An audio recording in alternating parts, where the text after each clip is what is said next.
Hi friends, ಎಲ್ಲರಿಗೂ ನಮಸ್ಕಾರ. ಇಂದು ಮುದ್ದು ಸೊಸೆ ಧಾರಾವಾಹಿ ಸಂಚಿಕೆಯಲ್ಲಿ ಏನಾಗ್ತಿದೆ ನೋಡೋಣ ಬನ್ನಿ. ಅದಕ್ಕೂ ಮುಂಚೆ ನೀವು ನಮ್ಮ ಚಾನಲ್ನ ಸಬ್ಸ್ಕ್ರೈಬ್ ಮಾಡಿಲ್ಲ ಅಂದರೆ ಸಬ್ಸ್ಕ್ರೈಬ್ ಮಾಡ್ಕೊಳ್ಳಿ, ಸಪೋರ್ಟ್ ಮಾಡಿ. ವಿದ್ಯಾನ್ ತಾಯಿ ಮತ್ತು ಅವ್ರ ಅಜ್ಜಿ ಬಂದಿರ್ತಾರೆ ದೇವಸ್ಥಾನದ ಹತ್ರ. ನೀನು ಅಪ್ಪಯ್ಯನಿಗೂ ಈ ಸತ್ಯ ಹೇಳಿ ಕರ್ಕೊಂಬರ್ಬೇಕಿತ್ತವ ಅಂತ ಹೇಳಿದಾಗ, ಬೇಡ ಕಣೆ, ಅವ್ರ ಕೋಪದಲ್ಲಿ ಏನಾದರೂ ಮಾಡಿಬಿಟ್ರೆ ಅಂತ, ಅದಕ್ಕೆ ಇಲ್ಲಿಗೆ ಬರಬೇಕಾದ್ರೂ ಸುಳ್ಳು ಹೇಳ್ಬಿಟ್ಟೆ ಬಂದಿರೋದು. ನಿಮ್ಮ ಅಪ್ಪಯ್ಯನಿಗೆ ಯಾವ ವಿಚಾರ ಗೊತ್ತಿಲ್ಲ ಅಂತ ಹೇಳ್ತಾರೆ. ಆಯಿತು ಬಿಡವ ಅಂತ ಅವರು ಮಾತಾಡ್ಕೋತಾ ಇದ್ರೆ, ಇತ್ತ ಕಡೆ ಸಾವಿತ್ರಿ ಮತ್ತು ವಿನಂತಿ ಅವರು ಮಹಿಳಾ ಸಂಘದವ್ರನ್ನ ಕರ್ಸಿರ್ತಾರೆ. ಅವರು ಕೂಡ ಬಸ್ ಮಾಡಿಕೊಂಡು ಅವ್ರ ಸಂಘದವ್ರೆಲ್ಲರೂ ಬಂದಿರ್ತಾರೆ. ಸಾವಿತ್ರಿ ವಿನಂತಿ ಅಲ್ಲಿ ಹೋಗಿ ನಾಟಕ ಮಾಡಿ ಅವ್ರ ಮನಸ್ಸನ್ನು ಗೆಲ್ಲಿರ್ತಾರೆ. ಆಗ ಈಗಲೇ ಬರ್ತೀವಿ ಅಂತ ಹೇಳಿದ್ದಕ್ಕೆ, ಬೇಡ ನಾವು ಕೆಂಡ ತುಳಿದ್ಬಿಟ್ಟು ಅಲ್ಲೇನು ಮದುವೆ ಆಗುತ್ತಾ ಇಲ್ಲ ಅಂತ ನೋಡ್ತೀವಿ, ಮದುವೆ ಆಗಿಲ್ಲ ಅಂದರೆ ಆಗ ನಮ್ಮ ಹೋರಾಟನ ಶುರು ಮಾಡೋಣ.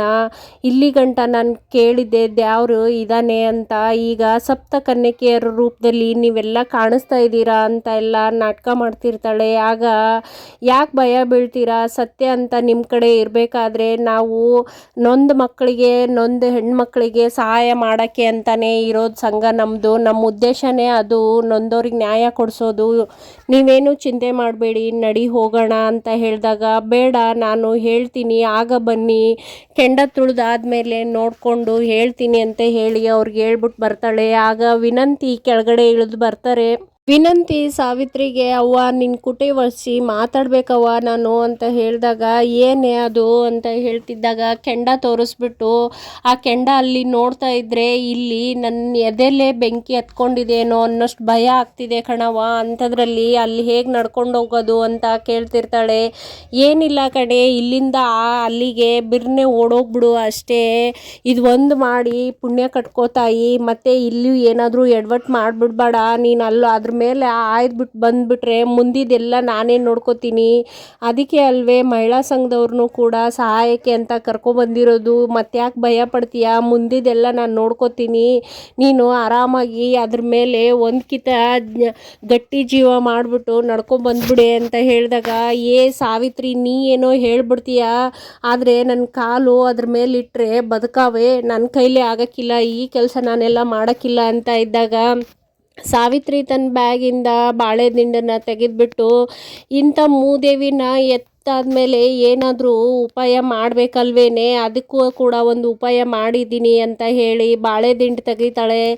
ಇದೇನವ ಮಾಡೋದು ಅಂತ ಕೇಳಿದ್ದಕ್ಕೆ, ಏನಿಲ್ಲ ಕಣೆ, ಅದರಲ್ಲಿ ಹಾಕ್ಬಿಟ್ಟು ಬೇಯಿಸಿ ತಿನ್ನು ಅಂತ ಹೇಳಿ, ನಂತರ ಸಾವಿತ್ರಿ ಏನು ಅಂತ ಸರಿಯಾಗಿ ಹೇಳು ಅಂತ ಹೇಳಿದ್ದಕ್ಕೆ, ಏನಿಲ್ಲ ಕಣೆ, ಇದನ್ನು ನಿನ್ನ ಕಾಲಿಗೆ ಅಂಟಿಸ್ಕೊಂಡು ಬಾ, ಅದ್ರ ಮೇಲೆ ನಡ್ಕೊಂಡು ಬಂದರೆ ಬಾಳೆ ದಿಂಡಿಗೆ ಸುಡುತ್ತೆ ಕಣೆ, ನಿನ್ನ ಕಾಲೇನು ಸುಡೋದಿಲ್ಲ ಅಂತ ಹೇಳಿದಾಗ, ವಿನಂತಿ ತುಂಬ ಖುಷಿಯಿಂದ, ಅವ್ವ ನಿನ್ನ ತಲೆ ಇಷ್ಟು ದಿವಸ ಎಲ್ಲಿಟ್ಟಿದ್ದೆ ಇಂಥ ಐಡಿಯಾಗಳನ್ನು ಅಂತ ಹೇಳಿ ಅವ್ರ ಅವ್ವನ ಕಳಿಸ್ತಾಳೆ. ನಂತರ ಬಿರ್ನೆ ಹಾಕೊಂಬಂದ್ಬಿಡು ಕಣೆ ವಿನಂತಿಗೆ ಹೇಳ್ಬಿಟ್ಟು ಅವ್ರ ತಾಯಿ ಹೋಗ್ತಾರೆ. ಆಗ ಖುಷಿಯಿಂದ, ಇದರಲ್ಲಿ ನಾನೇ ಗೆಲ್ಲೋದು, ಹೇಗಿದ್ರು ಇವತ್ತು ನನಗೆ ಮದುವೆ ಆಗತ್ತೆ ಭದ್ರಮಾಮನ ಜೊತೆ ಅಂತ ಬಾಳೆ ದಿಂಡನ್ನು ಕಾಲಿಗೆ ಅಂಟಿಸ್ಕೊತಾ ಇರ್ತಾಳೆ. ಆಗ್ಲೇ ವಿದ್ಯೆ ಬರ್ತಾಳೆ. ಆಗ ಏನು ಗೊತ್ತೇ ಇಲ್ದಿರೋರ ಥರ ಎದ್ದು ನಿಂತಾಗ, ಏನೇ ಅಂತ ಕೇಳಿದ್ದಕ್ಕೆ, ಪಲಾಯನ ಮಾಡೋದಕ್ಕೆ ಎಲ್ಲ ಸಿದ್ಧತೆ ಮಾಡ್ಕೊಂಡಿರೋ ಹಾಗಿದೆ ಅಂತ ಹೇಳಿದ್ದಕ್ಕೆ, ಇವಳಿಗೇನು ಗೊತ್ತಾಗಿಲ್ಲ ಬಾಳೆ ದಿಂಡು ಹಚ್ಕೊಂಡಿರೋದು ಅಂತ. ಇರು ಕಣೆ, ಮನೆಯಲ್ಲಾಗಿದ್ದರೆ ಇನ್ನೂ ನಿನಗೆ ಅಲ್ಲೇ ಬದುಕೋಕ್ಕೆ ಅವಕಾಶನಾದರೂ ಕೊಡ್ತಾ ಇದ್ದೆ, ಇಲ್ಲಿ ಗಂಟ ಈ ವಿಚಾರ ಹೇಳ್ಕೊಬಂದಿದ್ದೀರಾ ಅಂದಮೇಲೆ ನನ್ನ ಕುತ್ತಿಗೆಗೆ ತಾಳಿ ಬಿದ್ದ ತಕ್ಷಣವೇ ನಿನ್ನನ್ನು ಹೊರಗಡೆ ಹಾಕ್ತಾ ಇರ್ತೀನಿ, ನೋಡ್ತಾ ಇರು ಅಂತ ಹೇಳ್ತಿರ್ತಾಳೆ. ಆಗ ವಿದ್ಯಾ, ಸತ್ಯ ನ್ಯಾಯ ನೀತಿ ಅಂತ ಬದುಕೊಂಡು ನನಗೆ ಇಷ್ಟು ಸವಾಲು ಹಾಕ್ತೀಯ ನೀನು, ಬರೀ ಸುಳ್ಳು ಮೋಸ ಮಾಡ್ತಿರೋ ನಿನಗೆ ಇಷ್ಟೊಂದು ದುರಂಕಾರ ಇರಬೇಕಾದ್ರೆ ಸತ್ಯದ ಜೊತೆಗೆ ಇರೋಳು ನನಗೆ ಅಷ್ಟು ಇರಬೇಡ, ಈ ಆಟ ನನ್ನ ಮುಂದೆಲ್ಲ ನಡೆಯೋಕ್ಕಿಲ್ಲ, ಆ ತಾಯಿ ಎಲ್ಲ ನೋಡ್ತಾ ಇದ್ದಾಳೆ, ಯಾರು ಏನು ಮಾಡ್ತಾರೆ ಅಂತ ಶಿಕ್ಷೆ ಕೊಡ್ತಾಳೆ, ಅಲ್ಲಿವರೆಗೂ ಒಸಿ ಸಮಾಧಾನವಾಗಿರು, ನಿನ್ಗೆ ಅಟ್ಟಿನಲ್ಲಾದರೂ ಜಾಗ ಸಿಗುತ್ತಾ ಅಂತ ಯೋಚನೆ ಮಾಡು ಅಂತ ವಿದ್ಯಾ ಹೇಳ್ತಿರ್ತಾಳೆ.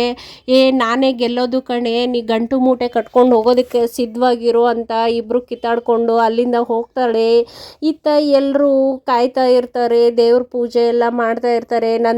ನಂತರ ವಿದ್ಯಾ ಭದ್ರೇಗೌಡನಿಗೆ ಕೆಂಡದಲ್ಲಿ ಆಯೋದಕ್ಕೆ ಅಂತ ಹೇಳ್ತಾರೆ. ಆಗ ಅವ್ರ ಚಿಕ್ಕಪ್ಪ ಏನು ಶಿವರಾಮೇಗೌಡ ಮೊದಲು ಭದ್ರ ವಿದ್ಯಾ ಕೆಂಡದಲ್ಲಿ ಆಯ್ಬೇಕು ಅಂತ ಹೇಳ್ದಲ್ಲ, ಶುರು ಮಾಡೋಣವೆ ಅಂದಿದ್ದಕ್ಕೆ ಆಯಿತು ಚಿಕ್ಕಪ್ಪ ಶುರು ಮಾಡಿಸೋಣ ಅಂತ ಹೇಳಿ ಅವರಿಗೆಲ್ಲ ಪೂಜೆ ಮಾಡಿಕೊಂಡು ಭಕ್ತಿಯಿಂದ ದೇವರಿಗೆಲ್ಲ ನೆನೆಸ್ಕೊಂಡ್ಬಿಟ್ಟು ವಿದ್ಯಾ ಭದ್ರೇಗೌಡ ಕೆಂಡ ಆಯೋದಕ್ಕೆ ಅಂತ ಸಿದ್ಧ ಆಗ್ತಾರೆ. ಅವರಪ್ಪಯ್ಯ ಅಪ್ಪಣೆ ಕೊಟ್ಟಾದಮೇಲೆ ಕೆಂಡದ ಹತ್ರ ಬಂದುಬಿಟ್ಟು ಭಕ್ತಿಯಿಂದ ನಮಸ್ಕಾರ ಮಾಡಿಕೊಂಡು, ತಾಯಿ ನಾನು ಇಲ್ಲಿ ಗಂಟ ಯಾವ ತಪ್ಪನ್ನು ಮಾಡಿಲ್ಲ, ಯಾವ ಹೆಣ್ಣನ್ನು ಕೆಟ್ಟ ದೃಷ್ಟಿಯಿಂದ ನೋಡಿಲ್ಲ, ಹಾಗಂತ ನನ್ನ ಮನಸ್ಸಾಕ್ಷಿಗೆ ಗೊತ್ತು. ಅದನ್ನೆಲ್ಲನೂ ಇವತ್ತು ಜನರಿಗೆ ಗೊತ್ತಾಗಿ ನನ್ನ ಮೇಲೆ ಅಂಟಿರೋ ಕಳಂಕನ ತೊಳಿತಾಯಿ ಅಂತ ಭದ್ರೇಗೌಡ ಬೇಡ್ಕೋತಾನೆ. ನಂತರ ವಿದ್ಯಾ ಕೂಡ ನನ್ನ ಗಂಡ ಯಾವ ತಪ್ಪು ಮಾಡಿಲ್ಲ ಅನ್ನೋ ನಂಬಿಕೆ ನನಗಿದೆ, ಆ ನಂಬಿಕೆ ಸತ್ಯನೇ ಆಗಿದ್ದರೆ ಇವತ್ತು ಸತ್ಯದ ಪರವಾಗಿ ನಿಂತು ನಮ್ಗೆ ಆಶೀರ್ವಾದ ಮಾಡು ತಾಯಿ ಅಂತ ಭಕ್ತಿಯಿಂದ ಬೇಡ್ಕೊಂಡು ಇಬ್ಬರು ಕೂಡ ಕೆಂಡ ತುಳಿತಾ ಬರ್ತಾ ಇರ್ತಾರೆ. ಆಗ ಇದನ್ನು ಸಾವಿತ್ರಿ ವಿನಂತಿ ದೂರದಲ್ಲೇ ನಿಂತ್ಕೊಂಡ್ಬಿಟ್ಟು ನೋಡ್ತಾ ಇರ್ತಾರೆ. ಅವ್ರು ಬರ್ತಾ ಇರೋದನ್ನ ನೋಡಿಬಿಟ್ಟು ವಿನಂತಿ ತುಂಬ ಭಯ ಬಿದ್ದಿರ್ತಾಳೆ. ಇವರೇನು ಇಂಥ ಕೆಂಡದಲ್ಲಿ ಇಷ್ಟೊಂದು ಆರಾಮಾಗಿ ಬರ್ತಾ ಇದ್ದಾರಲ್ಲಪ್ಪ ಅಂತ ಭಯನೂ ಬೀಳ್ತಾ ಇರ್ತಾಳೆ.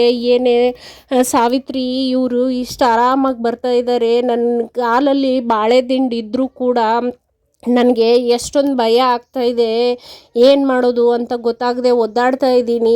ಆದರೆ ಇವರಿಬ್ಬರು ನೋಡು ಎಷ್ಟು ಸರಳವಾಗಿ ಬರ್ತಾ ಇದ್ದಾರೆ, ವಸಿನೂ ಭಯ ಇಲ್ಲ, ಹೆಂಗೆ ಬರ್ತಾ ಇದ್ದಾರೆ ಅಂತ ಮಾತಾಡ್ಕೋತಾ ಇರ್ತಾರೆ. ಆಗ ವಿದ್ಯಾ ಭದ್ರೇಗೌಡ ಸರೀಸಾಗಿನೇ ಅದು ಕೆಂಡ ಹಾಯ್ದು ಈ ಕಡೆ ಬಂದಾಗ ಶಿವರಾಮೇಗೌಡ್ರ ಮುಖದಲ್ಲೂ ಕೂಡ ಮಂದಹಾಸ ಬರುತ್ತೆ. ಕೊನೆಗೂ ಏನೂ ಆಗಿಲ್ಲ ಅಂತ ರತ್ನ ಕೂಡ ತನ್ನ ಮಗಳ ಅಳಿಯನ್ನ ನೋಡಿ ಕಣ್ ತುಂಬ್ಕೋತಾಳೆ. ವಿನಂತಿ ನಿಂತಲ್ಲೇನೆ ವಿದ್ಯಾನ ಭದ್ರೇಗೌಡನ ನೋಡ್ಬಿಟ್ಟು ಭಯ ಬಿದ್ದಿರ್ತಾಳೆ.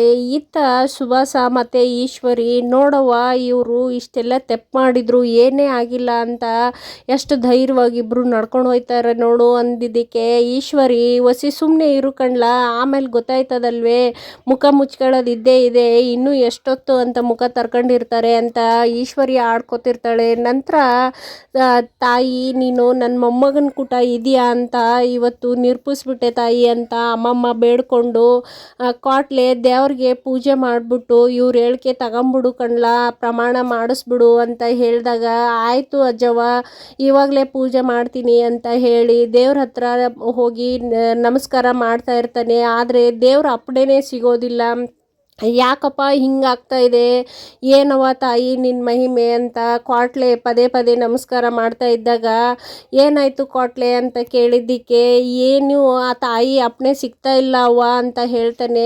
ನಂತರ ಏನವ್ವ ಇವನು ಹಿಂಗೆ ಹೇಳ್ತಾನೆ ಅಂತ ವಿನಂತಿ ಹೇಳಿದ್ದಕ್ಕೆ ನಾನು ಹೇಳಿರ್ಲಿಲ್ವೇ ಆ ಕ್ವಾಟ್ಲೆ ಆ ಮನೆಯಲ್ಲಿ ಇರೋದಕ್ಕೆ ಅಂತ ಈ ಥರ ನಾಟಕ ಮಾಡಿಕೊಂಡು ಸುಳ್ಳು ಹೇಳ್ಕೊಂಡಿದ್ದಾನೆ, ಯಾವ ದೇವರು ಬರೋಕ್ಕಿಲ್ಲ ಅಂತ ನೋಡ್ತಾ ಇರು ಇವಾಗ ಏನಾಗುತ್ತೆ ಅಂತ, ಇದೆಲ್ಲ ನಂಬಕ್ಕೆ ಹೋಗ್ಬೇಡ, ಸತ್ಯ ನಮ್ಮ ಕಡೆನೇ ಆಗುತ್ತೆ ಅಂತ ಹೇಳಿ ಮಗಳಿಗೆ ಹೇಳ್ತಿರ್ತಾಳೆ. ನಂತರ ಇವಾಗ ಏನು ಮಾಡೋದಪ್ಪ ಅಂತ ಅಮ್ಮಮ್ಮ ಗಾಬರಿ ಆದಾಗ ಚಿಕ್ಕಪ್ಪ ಬಂದ್ಬಿಟ್ಟು ಏನೂ ಇಲ್ಲ, ನಂತರ ವಿನಂತಿ ಕೆಂಡ ಆಯ್ಬೇಕಲ್ವೇ, ದೇವ್ರ ಹತ್ರ ಪ್ರಮಾಣ ಮಾಡಿಸಿ ವಿದ್ಯೆಯಿಂದ ಹೇಳಿಕೆ ಮಾಡಿಸಿ ನಂತರ ವಿನಂತಿ ಇದನ್ನು ಮಾಡಲಿ, ಏನು ಅಪ್ಪಣೆ ಕೊಡ್ತಾಳೆ ತಾಯಿ ಅಂತ ನೋಡೋಣ ಅಂತ ಹೇಳಿದ ಮೇಲೆ ವಿನಂತಿ ಗಾಬರಿ ಆಗ್ತಾಳೆ. ನಂತರ ಪೂಜಾರಿಗಳು ಅವ್ರ ಹತ್ರ ಆರತಿ ತಟ್ಟೆ ತರ್ತಾರೆ. ಆಗ ಭದ್ರೇಗೌಡ ಭಕ್ತಿಯಿಂದ ದೇವರಿಗೆ ಕೈ ಮುಗಿದು, ನಾನು ಇಲ್ಲಿ ಗಂಟ ಯಾವುದೇ ಹೆಣ್ಣನ್ನು ಕೆಟ್ಟ ದೃಷ್ಟಿಯಿಂದ ನೋಡಿಲ್ಲ ತಾಯಿ, ನನ್ನ ಮನಸ್ಸಾಕ್ಷಿ ಹೇಳ್ತಾ ಇದೆ ನಾನು ಯಾವ ತಪ್ಪು ಮಾಡಿಲ್ಲ ಅಂತ, ಹಾಗೆ ಅದೇ ರೀತಿ